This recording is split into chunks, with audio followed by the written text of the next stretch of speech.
Imagine a floating city weighing over 200,000 tons. Now imagine stopping that giant machine with what looks like a single metal hook. It doesn't seem possible. How can something so small hold something so massive in place?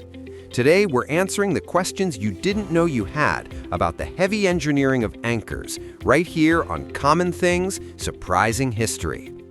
When most people picture an anchor, they imagine the sharp metal claws digging into the ocean floor and gripping like a hand.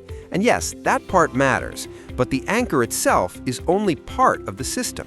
The real secret is the chain. On a large cargo ship, the anchor might weigh 15 to 20 tons, but the chain attached to it can weigh even more. Each individual link can weigh over 100 pounds, and there can be hundreds of links stretching hundreds of feet. When a ship drops anchor, it doesn't simply let the anchor fall straight down and expect it to hold.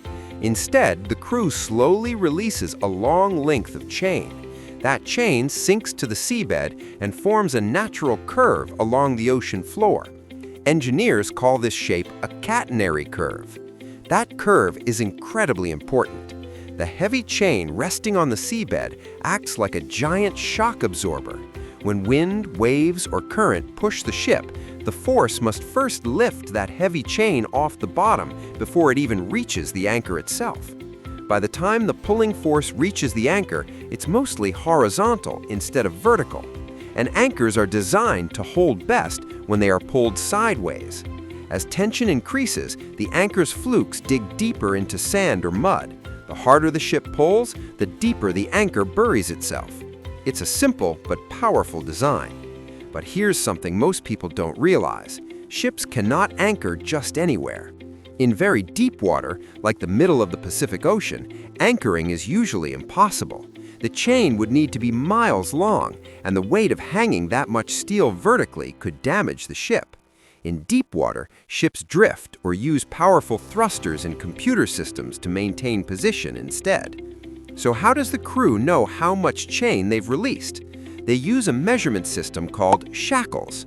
One shackle is about 90 feet of chain. These sections are marked with colored paint, so sailors can count them as they run out. More chain generally means better holding power because it increases that heavy curve on the seabed. Now comes the hardest part, bringing the anchor back up. After sitting under pressure, the anchor can be buried deep in mud, creating strong suction. You can't just yank it straight out. Instead, the ship slowly moves forward until it is directly above the anchor. This changes the angle of the pull to vertical, breaking the suction seal. Once it breaks free, powerful winches haul the heavy chain and anchor back on board. So how does a small metal hook stop a 200,000-ton ship? It doesn't. It's the weight of the chain, the angle of the pull, and smart engineering working together. Common thing, surprising history. And now you'll never look at an anchor the same way again.